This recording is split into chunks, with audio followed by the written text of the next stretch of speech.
Monsoon के season में जब बारिश से मिट्टी भीगती है तो उसकी भीनी भीनी खुशबू तो सबको अच्छी लगती है, मगर उसी के साथ ही आता है वायरल इन्फेक्शन, जुखाम और थ्रोट की सोरनेस।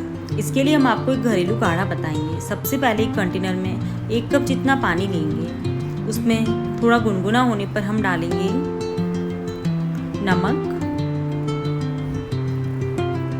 धनिया का पाउडर, थोड़ा सा हल्दी का पाउडर, जीरा और अजवाइन,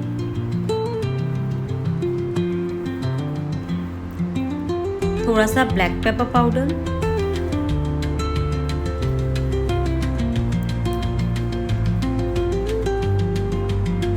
सोवा,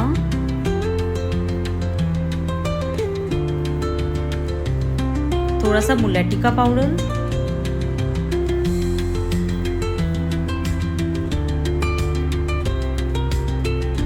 सूखा पुदीना,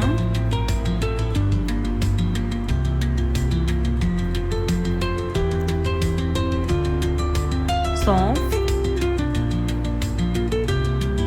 5 मिनट इसको उबलने देंगे। फिर हम ऐड करेंगे थोड़ी सी तुलसी और थोड़ी सी कुटी हुई अदरक।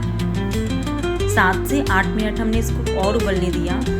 फिर हमने इसको स्ट्रेन कर लिया 1 कप में। 1 कप पानी लिया था और अब ये उबल के ½ कप जितना बच गया है। इसमें स्क्वीज करेंगे लेमन जूस और ब्लैक सॉल्ट। ये पीने में भी बहुत अच्छा लगता है। इसको पीने के बाद में आप सो जाएं कवर करके। अगर आप बच्चों को दे रहे हैं तो आप 1/3 क्वांटिटी में दे सकते हैं। इसको आप ज़रूर ट्राई करिएगा and share with your friends. Thank you.